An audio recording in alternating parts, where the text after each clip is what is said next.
I'll jump right into it here. Don and I thought this would be a good time to do a mid-year compliance check. And there's a whole lot happening, but as is our form all the time, we like to whittle it down and keep things simple for you. Because believe it or not, it's not that complicated to know what's required of you, and we have the tools to help you fulfill those obligations and requirements. So I'll just start here and talk about growing your practice in a compliant way. So our motto at IDC is always, your success is our business.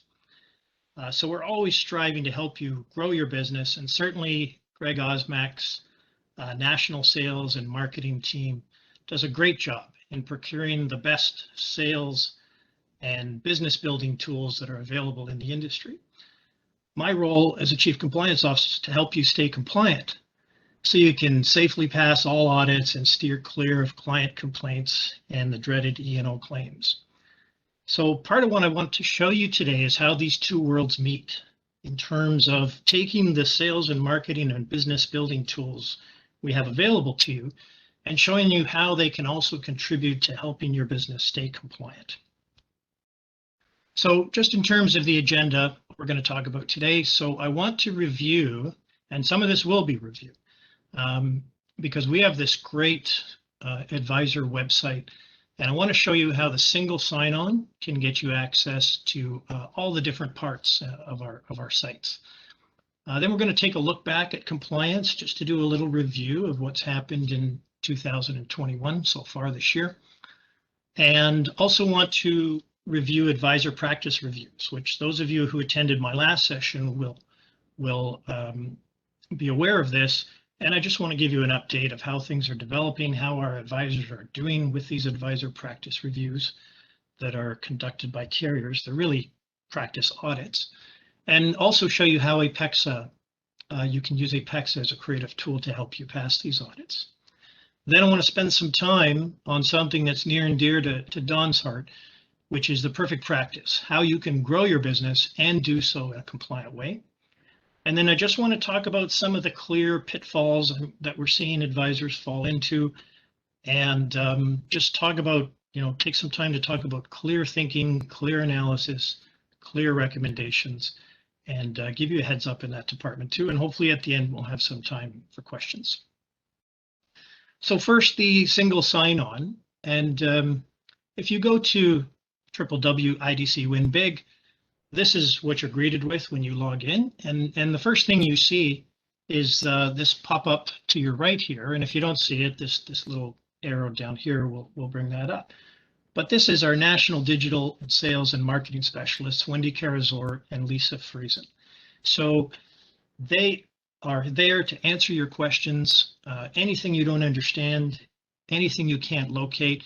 They're there really throughout the business day. So this is an instantaneous way for you to get help and get along with your day and get what you need. But what I'm going to show you is how you probably won't need to avail yourself of their support too often, because we've tried to make everything on this site as easy as possible for you to get to.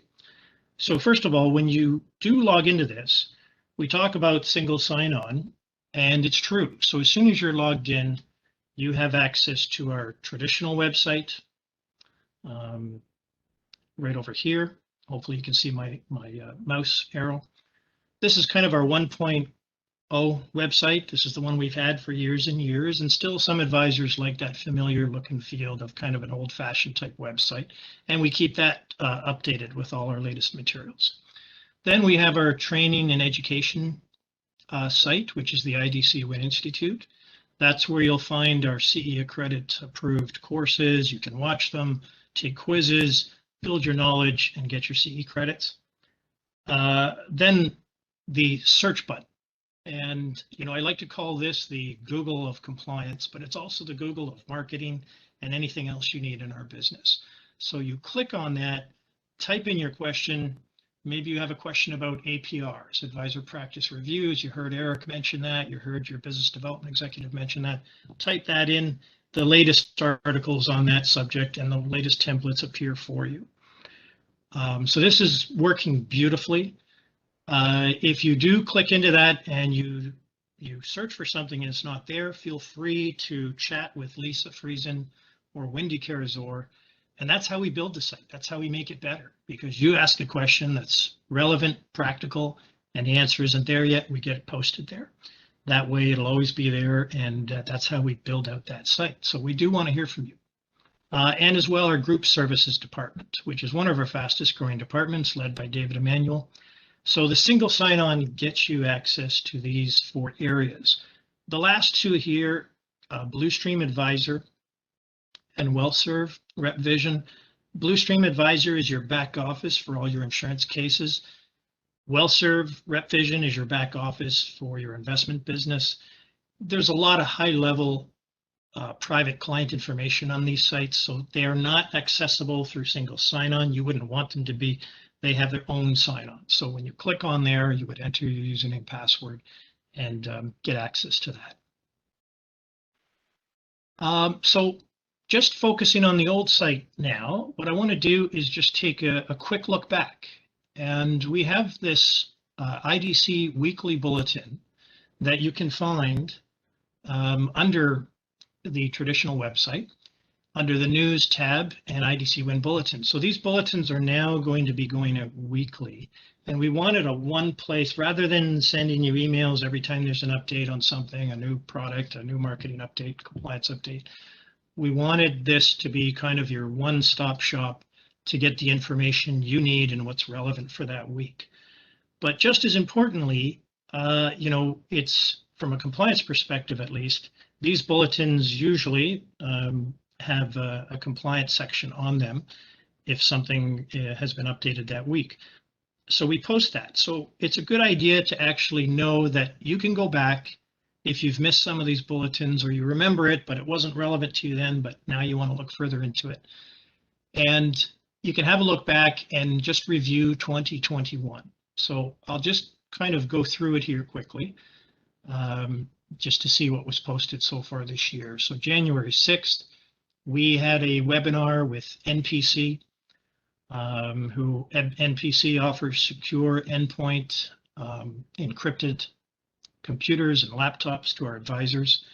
One of the best cyber solution companies available in the industry. And we hosted a webinar called 5 Critical Requirements for Your Work from Home Computers. So that's available on video play. February 3rd, obviously that was my last compliance presentation, and Industry Under Scrutiny. That's posted.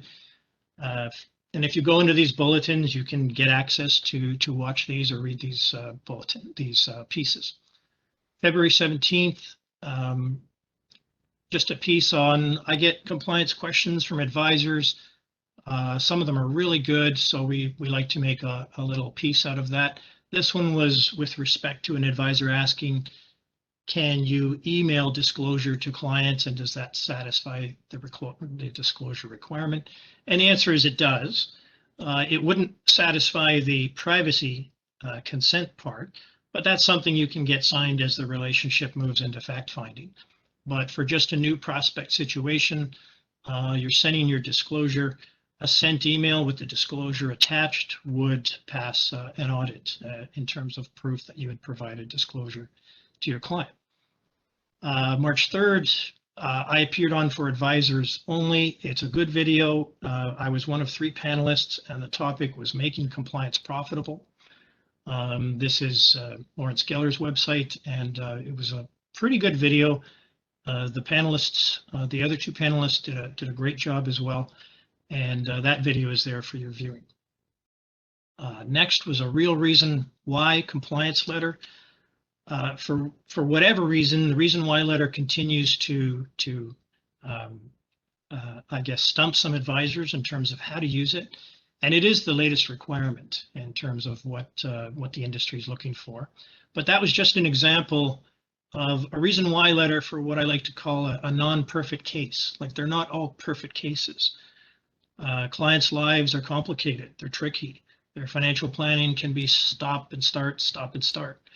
So this was just an example of how a reason why letter doesn't have to show a perfect scenario. It just has to describe the work you're doing with clients.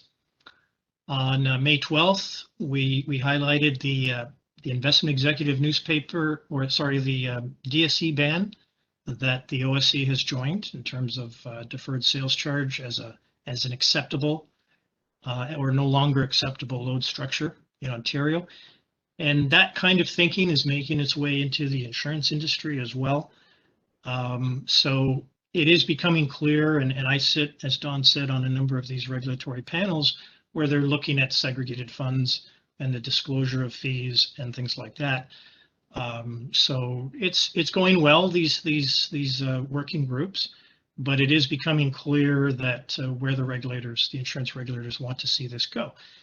And just recently, if you subscribe to the Investment Executive newspaper, and you should, you would have just seen an email article about a mutual fund rep who was sanctioned for a needless DSC sale and was fined $22,500 and $5,000 in administrative costs. So it's just an example of when there's another load structure acceptable, the regulators are starting to expect that advisors use that. And of course, in the insurance industry, we have these wonderful chargeback series funds that are rising that represent an eloquent solution.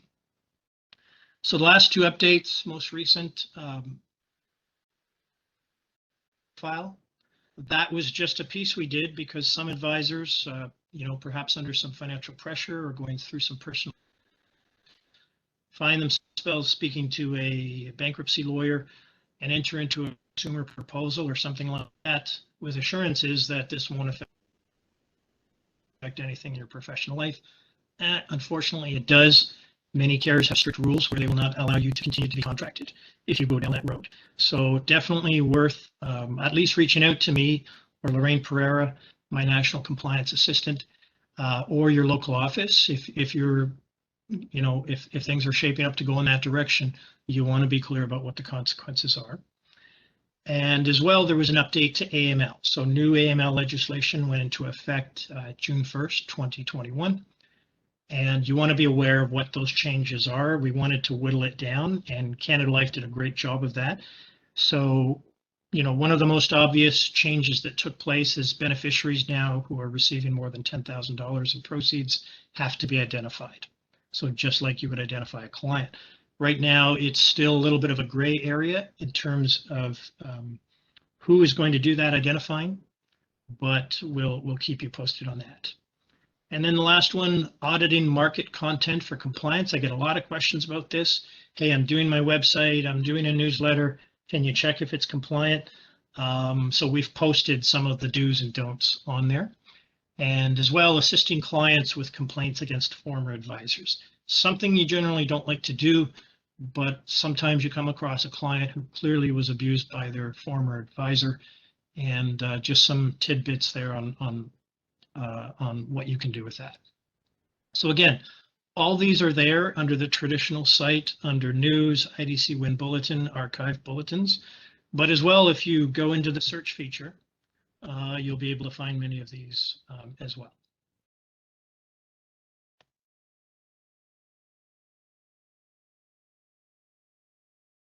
Great. So just want to proceed now to the advisor practice reviews. So many of you are already aware of this, but they continue throughout 2021.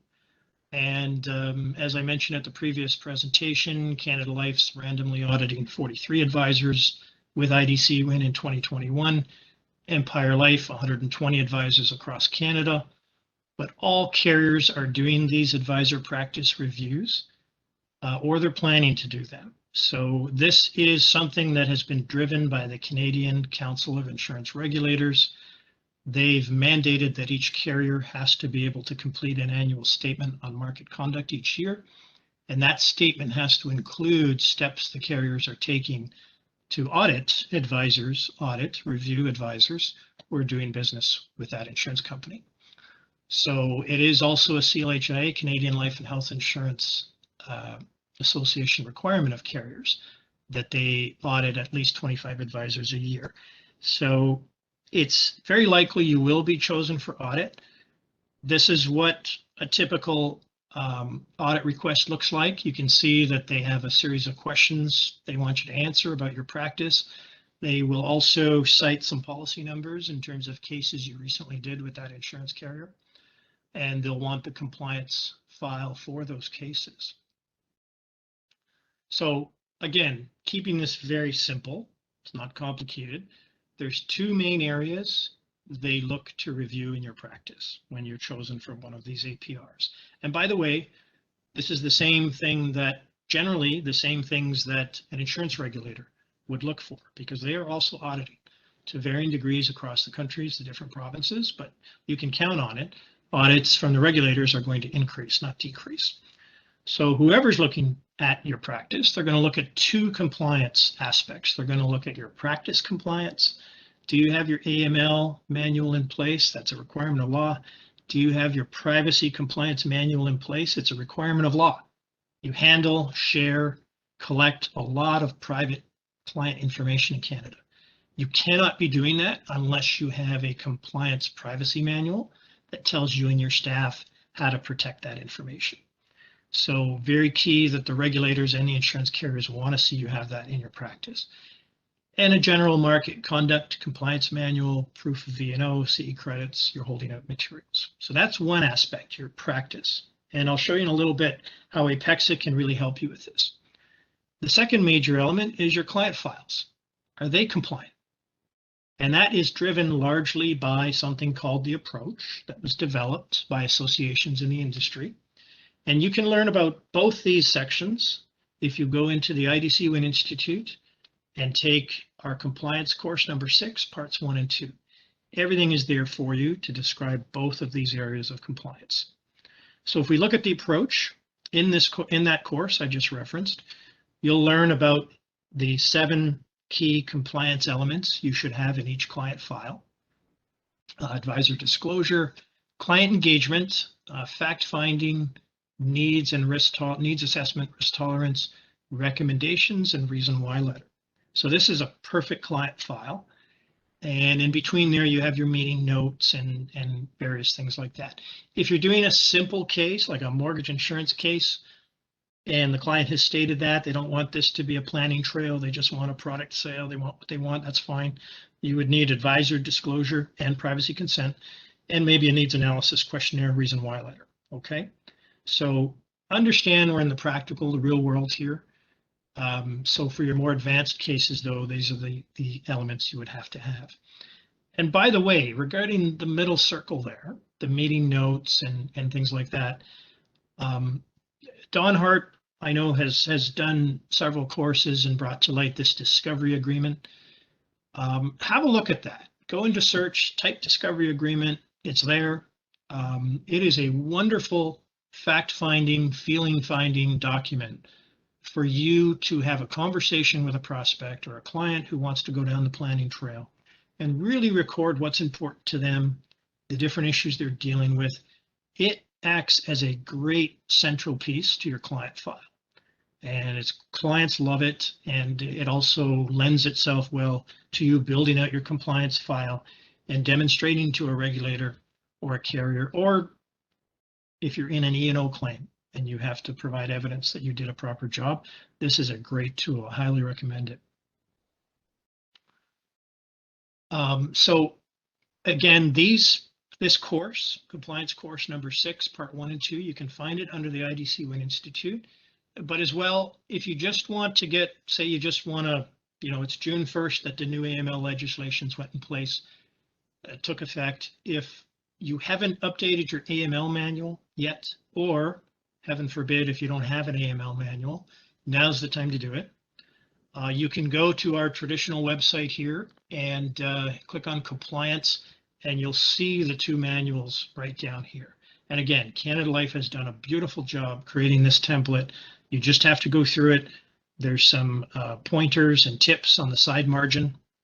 Once you've edited it, you get rid of that margin. There's your manual, you sign it, and it's part of your compliance file, practice compliance file. And fortunately, in terms of the advisor practice reviews we've been experiencing this year and our advisors have been going through, we're getting more and more reports like this where they're in the solid to light green, which is good. That's exactly where you want to be. And if you take these courses, and do what I'm simply talking about, you'll be in the green as well. So I just want to take a moment now to talk about Apexa and how you can actually use this as a compliance tool. So believe it or not, Apexa was meant in its inception, and we were around at its inception, to be a contracting and compliance tool. So right now, the industry has had huge adoption of this. I think we have over 26,000 advisors on the system nationally. So it is becoming an industry standard that carriers and MGAs and advisors use. But it has, shown itself to be very useful as a contracting tool. And it's something you do your annual attestations, you upload your E&O, your license once a year, so the carriers can see in one place that you're all set and ready to go. You can even store your CE credits up there. But Apexa is actually a great compliance tool as well to help you keep your compliance profile in order. And if you log into the system and click on your profile, click compliance, that gets you to this screen here, and then you click on policies and procedures, and that gets you to this screen. So you are able to upload your privacy manual where it asks that question. See, the questions are asked, and you tick, yes, I have a privacy manual, or no, I don't. But it's not yet requiring you to upload them. Just because as the uptake in the industry was growing for Apexa, they didn't want to throw up too many hurdles, too many complications when people were getting onboarded onto this system. But hey, it's a great time to do this now. And it's a great thing for your staff. Your staff could have access to this. But just having a one-stop shop where you can upload your privacy manual, it's there. You can upload your AML manual, it's there. And if you scroll down this page, you'll see you can have a market conduct manual. You can have your your financial needs analysis template that you use as an example. So what I love about this is if you are selected for an advisor practice review, you can say to the auditor from the carrier, just go onto my Apexa profile and you'll see all my practice compliance elements there. And that is a huge message to that auditor that, wow, this advisor has their act together. And it's an organizing tool for you. You don't have to try and remember, where did I save that manual? Was it under my docs compliance? Was it under, templates? It's just there on the system, and that's what the system's there for. And certainly we can see a time as usage of Apexa grows, where when carriers are looking at which advisors to audit, they might look here and not choose an advisor who already has their materials uploaded. Because really, these auditors are looking to find if advisors aren't doing things right. And if they see you have your act together, that might be an incentive for them to choose another advisor. So just kind of a pointer there for you to help you stay organized and for peace of mind that you can know your compliance profile is in order and you can move forward with your practice. Okay, so now I just want to take a moment here to get into the fun stuff. And Don, I'm not sure if there's any questions at this point, but let's take a pause here. Yeah, we've got a couple of questions here, Eric. So for the client file, it lists applications and product information. So are we allowed to keep copies of completed apps in a client file? Because some of those files, as you know, Eric, have medical information on the application. Is it something we can keep in the client file? Mm-hmm. So I love this question, and we might even post an answer to this onto Search, but because I get this question a lot. So there's two answers. The first one is notionally, if you look at privacy law, it allows you, and in fact, in many cases requires you to keep information on a client that is necessary to service a product that the client purchased from you. So I hear a lot sometimes from the carriers, oh, you're not allowed to keep copies of applications, you're not allowed to keep this. But when I counter to those carriers and say why, I know that's the safe answer, don't keep anything, throw everything away. But is that the correct answer? And the logic I use with this is, if Don is my client and he's going to purchase 5 policies from me over a 20-year period. I think it behooves me to keep a copy of his application because I need to have an awareness of Don's situation and his health issues, because that will shape my advice going forward, according to the different risks Don and his family are exposed to. So from that perspective, you can see how to give him good ongoing advice, I would need that information. Secondly, if Don disclosed to me that he had asthma and he was approved for his disability policy 14 years ago, and now there's a claim and they're claiming non-disclosure by Don, having that copy of the application, I can actually testify to that effect that, no, we recorded this on the application. So for a number of reasons. So that's the notional answer. The second answer is, this is where your privacy consent form comes in. To get to, instead of trying to read into that law, just to have Don sign my privacy consent form that says, Don, I'm going to collect your personal info, your financial info, your health info, and I'm going to keep it for as long as you remain my client or as long as I have a legal need or regulatory need to have that information. Don signs it, we're good to go. Another question here, Eric, are these requirements for selling individual health and dental benefits? So are these the same requirements, sorry, for selling individual health and dental benefit plans? I would say not. I have not seen any client complaints in that area. If so, those products would not be subject to the same scrutiny. And in fact, I don't see any audits covering those products. Other than copies of ID that is not allowed, are there any other documents that should not be in the client file? Yeah, keep use your judgment in terms of, what do you need? And I've seen a lot, like, again, I'm glad this person who asked the question, Don, said copies of ID are not allowed. Mm-hmm. There is no instance where you need, for FinTrack purposes. I know for a LIF in Ontario, you need a cop to provide a copy of ID, but for general FinTrack and AML purposes, you have to record the number. Some people have interpreted that to mean I get a copy of it and keep it in my file. So only keep things in your file that you need. You don't need a copy of ID. You don't even need a copy of a check. I know it can be convenient, but you don't really need a copy. And recently, we've seen where some insurance companies will actually have copies of, say, a credit card information at the back of an insurance policy. And to me, that's an example of, you know what, insurance company, there's certain things you should print in a policy, client policy, but you don't need to have their credit card number in there. There's no reason for that. There just isn't. And if that policy goes missing, suddenly that's an added risk element to the breach. So think in terms of, what do I truly need and what don't I, and make sure you understand the difference. Eric, do carriers have direct access to Apexa, or must the advisor provide an authorized release? So the carriers do have access to Apexa.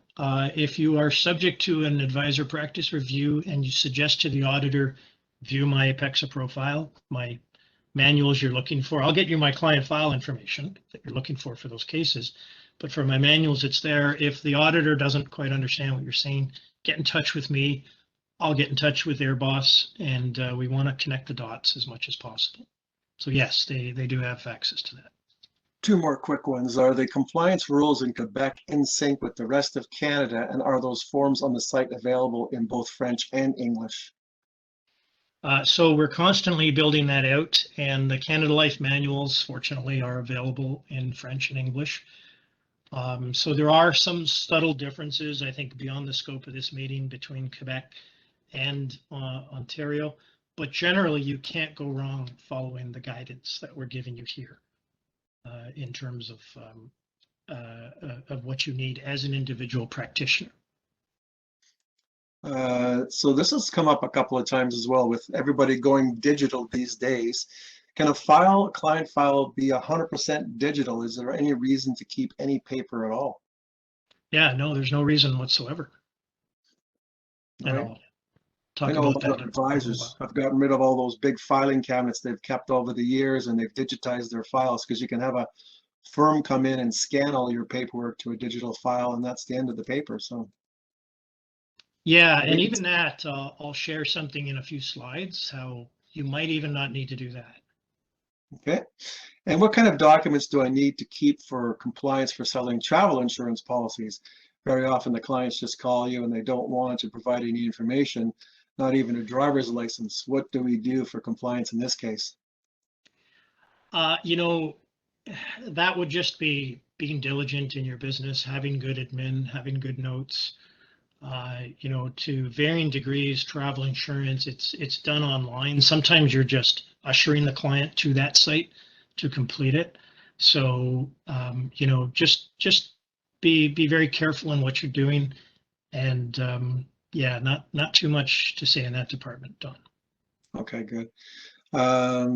Someone's noticed a spelling mistake in our file, so I've had a couple of comments about that. So we'll fix that after the presentation today. I think it's a complaint rather than compliance, so we've got to fix that. But It's the same thing. there you go. There you go. I'll leave it back to you, Rick. That's all we have for now. Very good. Very good. So would like to talk about the perfect practice now. And Don and I talk about this a lot. Like if you could wave a magic wand, create the perfect practice, what would it look like? And certainly we have all kinds of tools. You've heard in our previous webinars, needs analysis tools, financial planning tools, things like that. I just want to focus on two right now that I feel can not only contribute to you growing your business, but also in becoming more compliant. So the first thing we're really excited about is having a client relation management tool. And I know a lot of you have maybe flirted with CRMs, but we have a really good offering now that I'll show you in a second that's leading the industry. But from a compliance perspective and a sales and marketing perspective, these CRM tools, when they're used right, they'll obviously increase your revenue. Okay, that's a given. If you're keeping track of your tools, of your opportunities, and you know, mining your database properly, you're going to come across more sales opportunities. But also in terms of building the value of your practice, and we talk about this, and Don just mentioned it in one of the questions, you know, you're talking about the difference between having files and maybe files and boxes, or disorganized electronic documents that you save on your hard drive, you know, create a subfolder, Don Hart's my client, put his files there, to having a truly electronic database. So in terms of the value of your business, and we talk a lot about succession planning, and we do offer Win Succession led by Michael Gow for advisors who are looking into business continuation. What do I do when I retire? How do I gradually move into retirement and make sure ethically my clients are looked after, and also make sure I'm looked after by getting the maximum purchase dollar for my book of business. So if you're looking at buying a practice, would you want to buy a practice that has files in a box with decades of information? And when you look in those boxes, to Don's point there, and you know, we've seen Michael Gow, and he's purchased, you know, an advisor's business, and the file boxes arrive, and looking through it, he's realized that there's not a lot that's in there that can help you with compliance. And you know, I'm talking about there's sales slips, there's redemption forms, there's things like that going back years and decades, but you normally don't see needs analysis, disclosures, and things like that. So it's kind of a fresh build. But you know, imagine how much someone would be willing to pay for your practice if you actually had everything organized neatly on an electronic database. The price of your business automatically goes up because the purchaser knows, wow, I can hit the ground running with this book of business. And just in terms of managing your client relationships, you know, I've heard speakers talk about this before. You know, something called Dunbar's number. Robin Dunbar was a British anthropologist in the 90s, and he found a correlation between primate brain size and the average number of social relationships that you can manage. And he came up with a figure of the human being is capable of managing 150 stable relationships. And there's debate, is it less than that, is it more than that? But the point is, there's a number there. And what really struck out for me is that 2/3 of our time are devoted to our 15 closest relationships. And this is true in business. And I really firmly believe, and I've witnessed this in advisors' practices over the years, that without a CRM, you know, your practice can kind of be the 80-20 rule, but not 80-20 in a good way, where 80% of your time is spent on your top 20% of your clients, but that the majority of your time is spent dealing with squeaky wheels, the loudest clients, and the low-hanging fruit. Wow, there's an easy, there's a sale that I can make there. But I kind of liken this to fishing off the dock and just going for whatever catches your attention, or helping the person that's screaming at you the loudest, to actually trolling in the deep waters for the bigger fish. So the CRM kind of makes sure your entire practice can be looked after. And obviously, from a compliance standpoint, having organized records can help you prepare for these audits, right? In terms of the approach and having the 7 elements, you save that client. You have all these elements in the file there for anyone who wants to look at it. You can print up a document, they want to see it.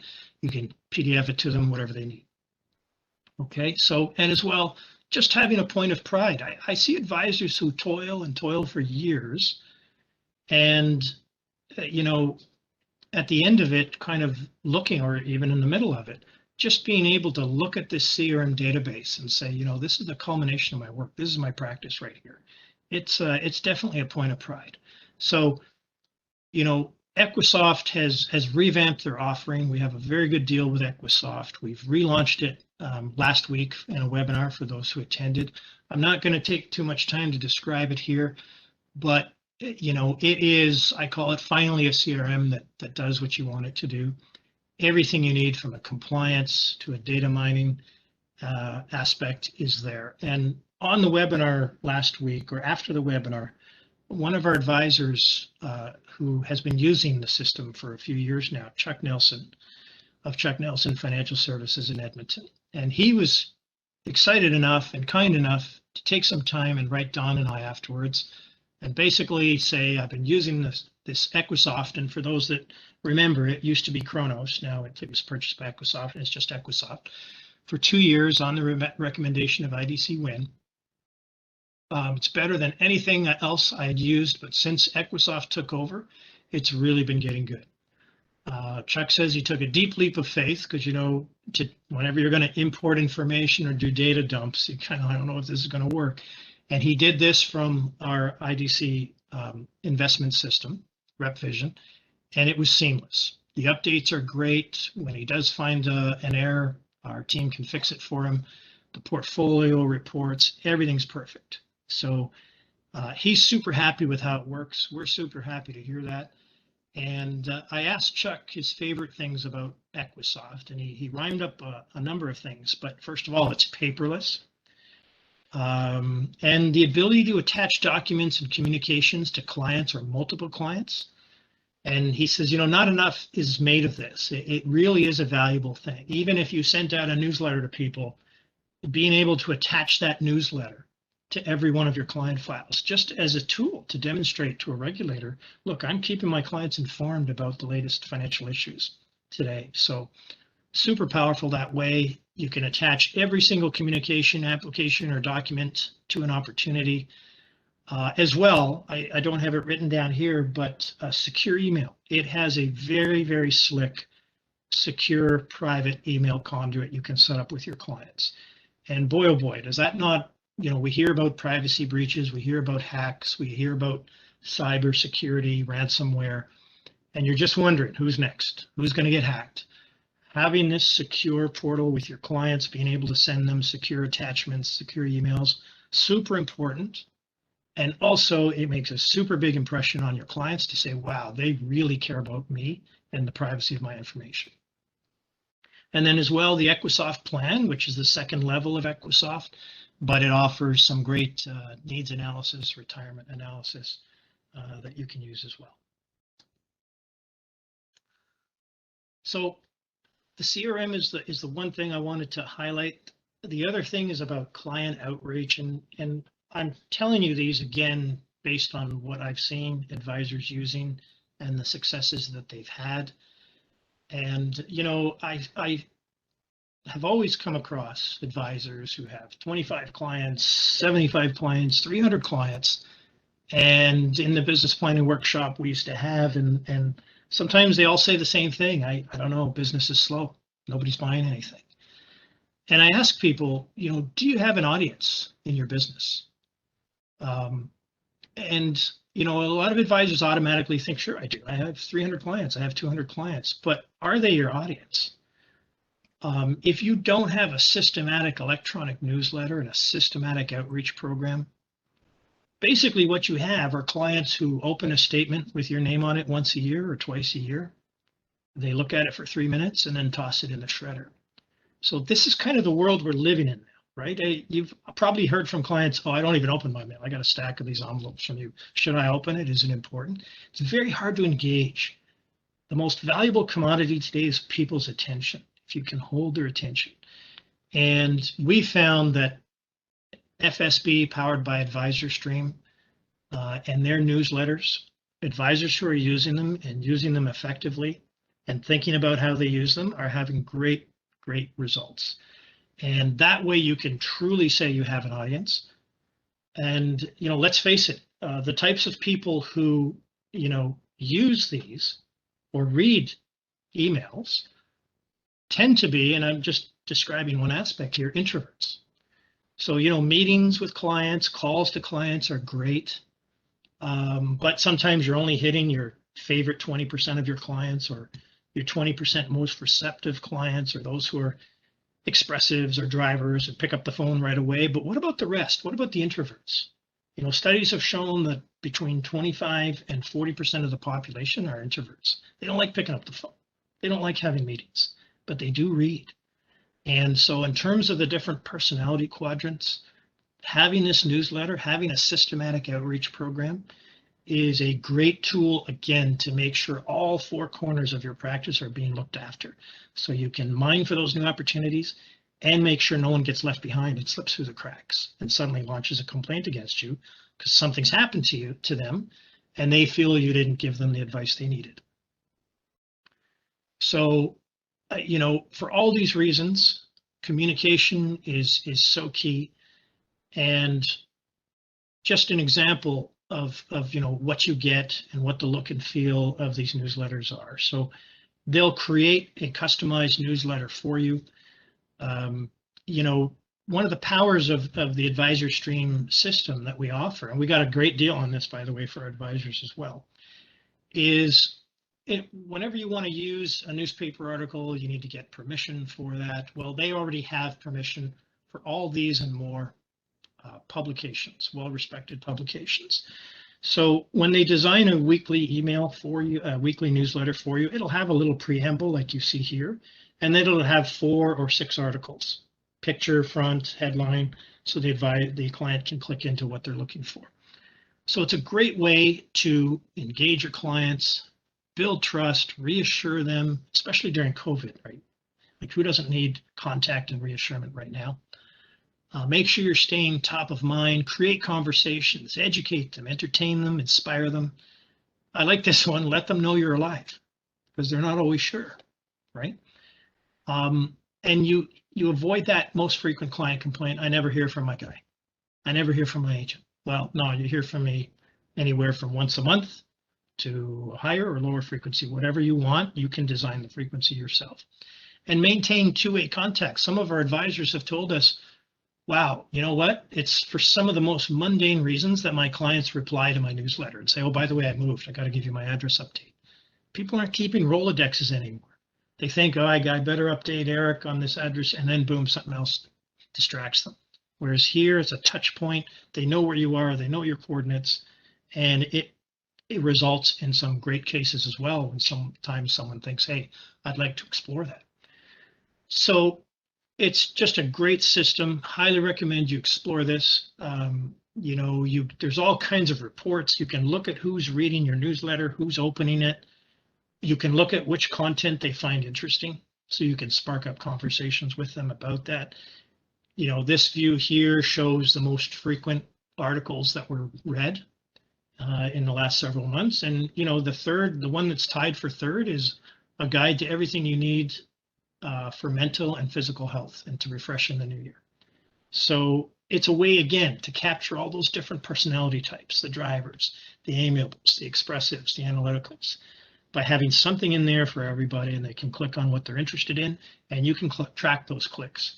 and do more of a targeted approach to have discussions with your clients in terms of what they're interested in and where they are in their lives. Eric should jump in too and just say that I've written a few articles, and what they are able to do, what Brian's able to do is, if someone out there has something important or some message they want to send out, the system's able to ingest your article. So you can add it to the articles. They'll put a graphic on it for you, and then you can send it out to your social media platforms, just as it was like any other article that might have been posted in the Globe and Mail or the Financial Post or something. But it looks pretty professional, and they do a really, really good job of ingesting those articles and making you look good. So I would suggest you do that if you have any interest in writing an article. The other thing I would say is that we've got a couple more questions here. One is back to the Equisoc for a second, just that they're asking if it's hosted in Canada. One of the big things about data is, of course, you have to have resident hosting in this country that it's produced in. So the good news is it is hosted in Canada. So there's no I was going to say continental, but there's no residency problem with the data, so that's good. Another question about ID. I think if you have an ID question, you might want to just directly send that to Eric rather than take more time here. We've got a few more questions about ID, just because of that non-face-to-face world that we're living in, Eric. Mm-hmm. Because of non-face-to-face, the applications with clients we've never met actually in person, we need to use a two-step verification process. Would it make sense to keep their ID copies on file for that kind of scenario, or would it suffice just to write down and say that we looked at the ID and checked it, and their utility bill with file notes? Yeah, you want to be, again, I would say, just not to take too much time here, type, AML identification into search, and you'll see some good responses there. Right. Because it's a large conversation, Don, but it's also a simple one. So I certainly don't mind advisors reaching out to me on that. Yeah, and I was also going to say check Win Big, because again, in the advisor stream commentary, there is a video that we recorded with Brian again a couple of months ago on Win Big about using the advisor stream, so NFSB. So take a look at that on Win Big, and you'll see those videos there. Yeah, and Roneen Schaefer and her team of FSB are very helpful as well in this regard. And as Don said, it's putting your own article in there once in a while if you have asked. I've always liked writing things, and it is a nice touch. But also, if you see a marketing piece from a carrier, you can also ingest that. We had an advisor who recently ingested a marketing piece from Manulife Financial about joint ownership and things clients should be aware of if they're making their kids joint owners with their own assets. So it's just as easy to upload third-party articles, and the FSB team will help you with that. And perfect timing here. This is an example of a campaign that we've seen work very well, where, I always say, when you're doing a good job of enriching people's lives with consistently high-quality content, it earns you the right to occasionally ask for more business. And, clients feel educated, and now they get this email, and I've seen this work very well. Personal life insurance review, very short and sweet. Spring 2021. Dear Marie, as the weather gets warmer and the sunny days grow longer, spring is traditionally a time to open our windows, clean our homes, and refresh our lives. As we come out of this long COVID winter and look forward to sunny days ahead, now's a great time to review your insurance and wealth strategies. To start springtime 2021 off right, I'd like to show you a quick and easy improvement we can make to your current term life insurance policy using a free privilege embedded within your policy contract. I invite you to click on my calendar link below, pick a 30-minute time slot that works, and let's have a chat. So that's the other aspect of this too. For those of you that use Calendly, it's a great system, because when you look at the barriers to clients engaging with you, one of them is, my chiropractor did this recently, where I used to have to text him or call him up, and when can I come in? Oh, no, I can't do that. Can you make next week? Now it's just an online system. I pick a spot and I'm in. You have to do that these days, and you'll find a lot better uptake to email invitations like this if you have a Calendly link where they can just view your calendar and pick a time. and you can customize the availability times as well. But this is a very simple example, and it kind of leads me into my last slide here, and hopefully we'll have some time maybe for questions, but just in terms of be clear in your thinking, analysis, and recommendations to people. So just wanted to talk about some examples of good, bad, and the ugly, and where things are safe and where you can get into trouble. So with this email invitation here, obviously what I'm talking about is a term conversion. And believe it or not, there's a big risk in this. We fielded several complaints from clients who are now in their 60s. They've had 10-year term that's been bumping along. They've had 20-year term, and all of a sudden it hit that higher premium level. And everyone sticks their head up into the air and says, what is going on here? They're older now, so premiums to buy permanent are more expensive, and it's kind of a mess. So with your CRM tool and with your client outreach newsletter program, to the extent possible, you want to recognize that yes, people need term insurance. They need a lot of coverage for a little bit of money, but they also like having some permanent coverage. You have to have these discussions. So I'm just going to quickly move into an example of this that looks extreme, and yet there's nothing in here that's not true in terms of what you're telling clients. So this is actually from the LEAP system. That is one of the systems that we offer, but a simple example of a client who's paying $1,000 a year for term insurance. It's a 20-year term. And we can see that the premium they'll pay, maybe it's for $1 million of 20-year term, the premium they're paying is $20,000. But now you talk about the lost opportunity cost. And Mr. Client, if you didn't invest this in life insurance and you're actually investing it and say earning 5% on average, it's important to note that the true cost of being insured when we look at the premium and the lost opportunity cost is $34,000. So let's say the client's 40 and they thought, well, I'll have term insurance until I'm 60, maybe just 20 years when my obligations, I have less debts after that, and I'll cancel it. But the cost of that decision still goes on because they've paid that insurance. They've lost, this is what's kind of the money they've spent and the opportunity of that money. And if we look at this now and extend it to their age mortality, so say another 25 years, again at 5%, we see that, wow, that decision to buy term insurance cost probably more money than the client first conceived. And really what you're trying to show clients here, and what I love about this, and we've always heard it, is sell the problem. When you sell the problem, you don't have to be extreme in terms of the solution. So this is just such a pure, simple example of that I love, and I wanted to show you. So this is the cost that the client has incurred over their lifetime to be insured. But then what about the death benefit? You know, we've all heard the story, person 60, they cancel their insurance, 65, whatever it is, and they die the next year. And I know that's very rare, but as a compliance officer, when I see a client complaint and ask for the file, what I see is that a lot of these cases that the advisor designed for the client were designed to work under the best scenarios. But you also have to imagine a worst case scenario. And this is a worst case scenario. You buy term insurance, you pay for it for 20 years, you cancel it, that money's gone. It would have continued to accumulate for you. And now if you died at age 61, that's $1 million that doesn't materialize into your estate. And if your estate invested that until your expected hypothetical life expectancy, that would be another $3 million, 3.2 million. So if you look at the net result of this, you know, I don't have to add these right now, but you can see that under the worst case scenario, and just exploring the worst case, it's possible that over $3 million has left your household and left your bloodline because of this decision to buy term insurance and then just forget about it and let it peter out. So I use this as an example, and going back to the presentation here,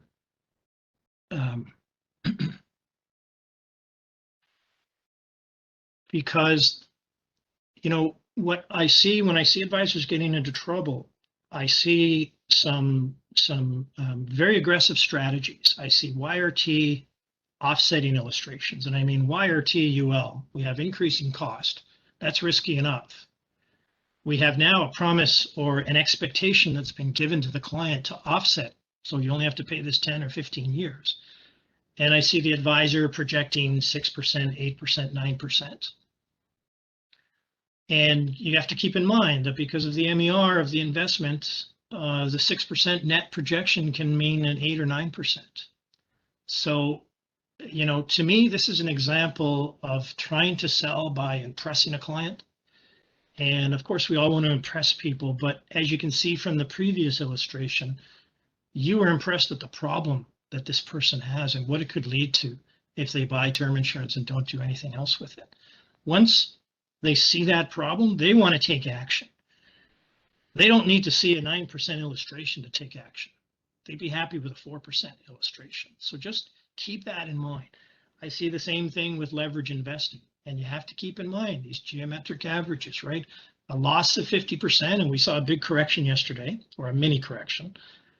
You know, that takes over 100% to gain back. If an account loses 20%, it needs a 25% return to get that account recovered back to even.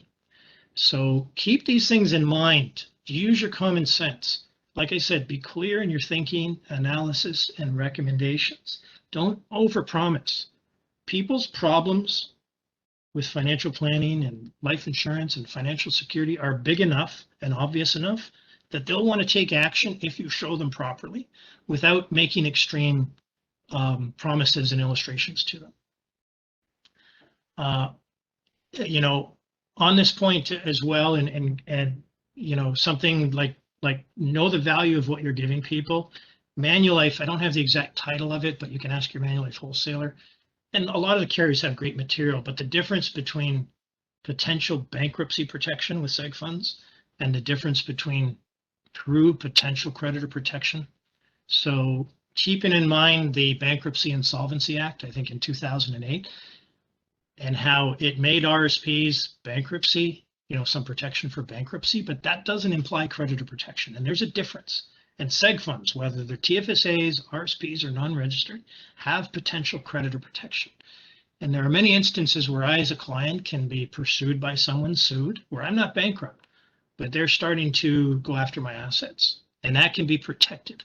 So look up that program. It's a great CE-approved program, and it's, again, a great way to sell the value of seg funds as opposed to the rate of return. Because if a client comes back and says, oh, my RSPs at the bank are creditor proof, no, they're not. They're bankruptcy. You have bankruptcy protection there. There's a difference, and make that subtle distinction. And then just on referral fees, conflict of interest, you know, if you have any questions in this regard, I know we're coming to the end now, just reach out to me and ask. You can go on to Win Big and search for referral fees. And there's a number of good articles on things you should keep in mind on the correct way to do a referral fee and the ways that can often get you into trouble. So Don, I think I'll chop it off there and just, you know, ask everyone to keep in mind, you know, these tools I've shown you, they can build trust, reassure your clients, create conversations, entertain them, and inspire them to take action. You know, again, what we want to do at IDC is help you go out there and get that cheese, but protect yourself as well. That's a pretty good one, Eric. There have been a few questions that we didn't answer on the webinar just because of time, but we will get back to you individually. I know Margaret Zachary, you've got a couple of questions, and I know some others that have got some questions. I've written down those questions, and we'll get back to you on an individual basis to get those answers to you as quick as possible. Eric, fantastic job, as I knew you would do. It's very informative. We have 100% participation throughout the whole webinar, so obviously you've captured the interest of the IDC Win advisors, and we look forward to seeing you again soon. Probably some new material coming out. Are you making any videos or anything should I know about that we can put back? Well, you're the director, Don, so there you go. I'll give you another phone call. We'll get you up there soon.